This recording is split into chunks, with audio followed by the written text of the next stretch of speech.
of the evening up here tonight. This guy's all the way from Florence, Alabama. Y'all, please get your hands together right now for Josh Belcher.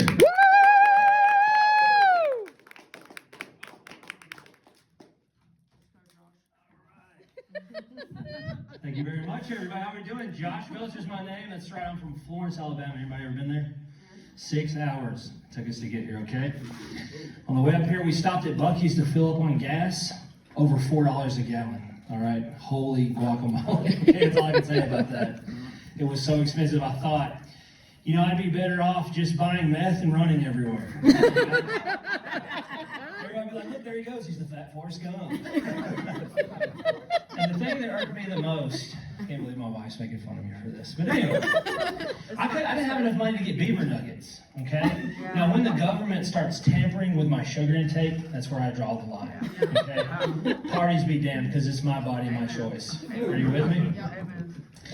Guys, I love your town. We've been here one other time, but this time we really got to check some stuff out. We checked into the hotel. We got to go to your Walmart. It's really nice. You know? Which one? I don't even know which one it is. It's over there by Cracker Barrel. That's not Melvin. You was like, I'm assuming Well, anyway, you know, like I said, sight unseen. We got a hotel for $25. Don't ask, don't tell. So, yes. This is half of a red roof. It's like a chartreuse roof. So anyway, we go into Walmart to get some stuff, and there's a guy right when we walk in, and he's a really nice black gentleman, which is, you know, I'm grabbing my pocket, I had a little gun in there. Sorry. And he goes, hey, if you like a haircut, I'd love to hook you up. And I thought, well, how freaking nice is that? So I'm thinking he's going to take me to that barbershop. No, guides me right back outside over in a little wooded area to his tent.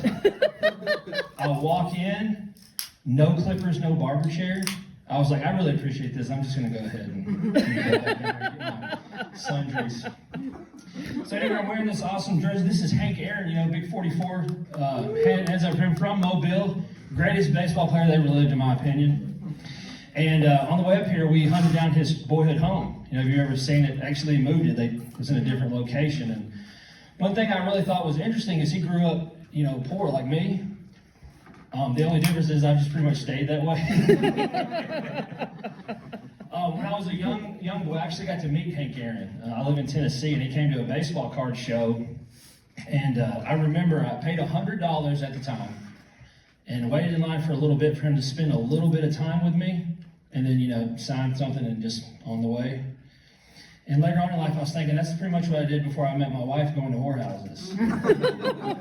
Except they, you know, they don't sign anything, they're way too discreet.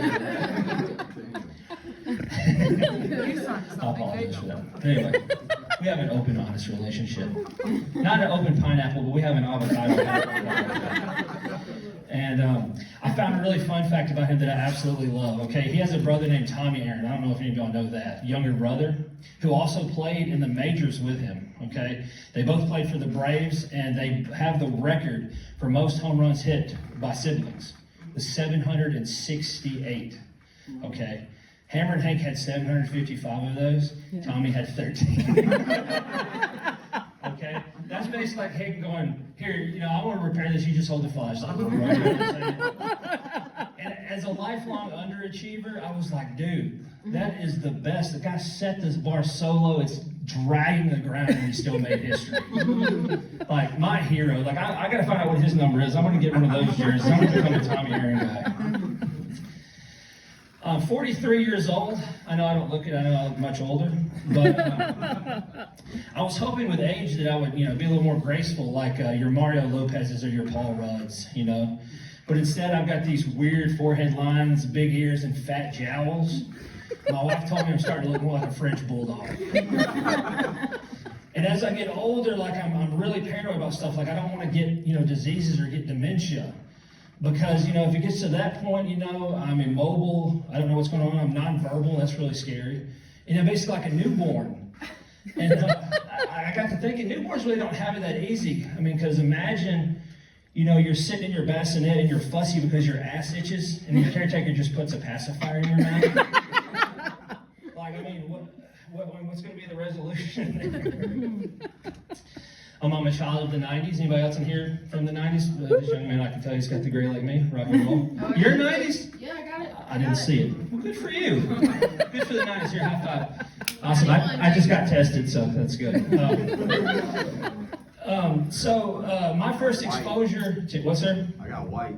Do you? Not great. Little white? I like it. Found it. My first experiences with like transgender people was glam rock bands. Are you with me? Poison's the one for me, all right? Because they wore full makeup on their album covers, you know? So basically, I jerked off to these dudes for like a year. This is before the internet. So, you know, every rose has its thorn, so subliminal. You know, because some of these roses have pricks. Are you with me? You do the same? No, but I'm following you. Okay. Like, I didn't know the difference. You know, it's just good looking. CC DeVille, total smoke show. They do. They were handsome women. Weren't they? Hey, the women like them too. It's okay. Yeah. I had a lot of mixed signals about that growing up. Okay. Let's see the question myself. Yeah. I have, obviously. I've told all 15 people in here. So I'll go back to Florence. You're like looking for me on Instagram. This is a weird one. Watch this Your guy. wife will put it on TikTok later. Oh, she already knows. We have Poison and Boy George. Okay. Boy jewelry. And we have thin walls in our trailer, so we have to be super polite. When we're making love, it's like... And she's a screamer, too. Mainly, get off, get off! You're too much, fat boy, get off! Luckily, I won her with personality, because from here to here, I am definitely... I'm like, wait, there's more. She's like, no, there's not. My mother-in-law, her mother is deaf, okay? Can't hear a damn thing. It's a lot of fun. Oh my All gosh. right, bless her heart, I love her to death. We have never argued, and that's mainly because she can't ever hear me when I'm talking shit. So I like to play a little game when she's at the house. I like to fart in front of her to see if she notices. Oh my You know, god. just rip the fuck out of one, dude. And it's like deaf Russian roulette because she can't hear shot fired, but you should see the face when it blows up right there. So I got carried away the other day and I Chuck Norris the big one out of my ass. I almost sharked myself. And had that tinge, that smell where you didn't quite know, and I didn't want to run my finger through it. We were in public. And she just looks at me and she goes, George, I think you licked your leg. I'm deaf, not blind, asshole. I mean, I love her. It's more than passing gas. I want her to feel included, you know? And just like my wife, she's translating a mile a fucking minute. Fingers are flying. I don't know what the hell she's saying. And you gotta see the website she works on. It's called Only Hands. Crazy place. Because silence is golden and so are the hand jobs, okay? Talk about mixed signals. She's giving all the time. Oh my god. My wife, bless me, I have a stepson named Gunner. Now, he loves to hunt. Imagine that, Gunner. Yeah. So Gunner, being the hunt sportsman he is, he goes and buys a brand new duck call. All right, he brings it home. He's super pumped to show it to me. Okay. So he whoops it out and starts making all this crazy ass racket with it. I just looked at him and was like, hey buddy, do me a big favor. Before your mom walks in here and catches that thing out of your asshole. You know? That'd be awesome if you don't mind. It's not quite how you want to do the noise with that. And plus, I mean, how are you going to shoot a rifle with your pants around your ankles, you know? What is going on with these Gen Z kids? Like, I blame the absentee father and then the absentee stepfather. You know? So I got a little bit of cotton mouth. I'm going to take a drink of this generic Walmart water. And my sweet wife over there who's giggling, she has a full Ouija board tramp stamp on her back, guys. Spooktacular. Swear to God, I need to show it to you. Now we can see it. Come on, I gotta see it. Come on. Yeah, first time she let me see it, I was like, what in the name of the Scooby-Doo mystery movie is this? You know? Because every time we're getting at it, I'm having a three-way with history. Like, I don't know what's going to happen. Yeah. So, in my sexual prowess, I'm hitting that thing doggy style one time. Oh my god. My dead grandmother showed up. Asked me how everything was going.